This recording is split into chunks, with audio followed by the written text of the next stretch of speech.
Kalau kita mendengar kata akuntansi, yang terbayang di benak kepala kita adalah rumit, banyak istilah aneh dan hubungan-hubungan yang gak jelas. Ribet bet.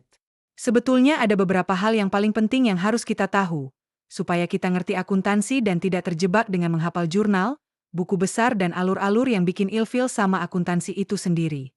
Hal paling penting sebagai formula untuk memudahkan pemahaman akuntansi adalah mengerti konsep accounting equation, atau dikenal dengan istilah persamaan dasar akuntansi, di mana harta, utang, modal. Ini menjadi konsep dasar dalam ilmu akuntansi. Ternyata persamaan dasar akuntansi yang dianggap simpel ini dianggap susah. Padahal, sebagai contoh lebih simpel, ada si Alif Gembul. Misal Alif Gembul punya satu bonggol jagung. Dapatnya dari tabungannya sendiri, bukan simpanan. Kemudian si Alif Gembul punya sepotong pizza. Karena tidak punya uang, ia ngutang dulu ke pedagang pizza. Kemudian si Alif Gembul punya hotdog. Karena uangnya tidak ada, ia ngutang lagi ke pedagang hotdog. Simpelnya. Tujuan akuntansi adalah pertanggungjawaban. Kalian punya apa harus jelas dapatnya dari mana. Sekarang kita coba masuk ke contoh perusahaan. Perusahaan A punya uang cash 100 juta. Dapatnya dari pemilik perusahaan A juga punya komputer seharga 10 juta.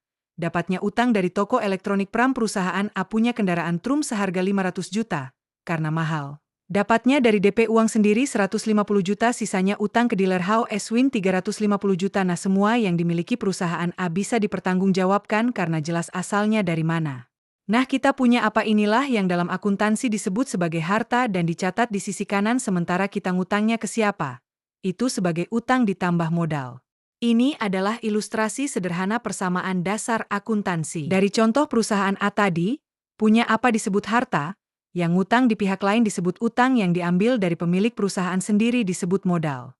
Jika kita hitung bersama jumlah sisi harta dan utang, modal sudah sama atau balance dalam istilah akuntansi. Dapatkah kalian menghitung? Balance sama sisi harta dan ditambah modal ternyata simpel kan? Inilah dasar akuntansi yang paling fundamental dalam akuntansi. Tidak usah dihafal tapi dimengerti.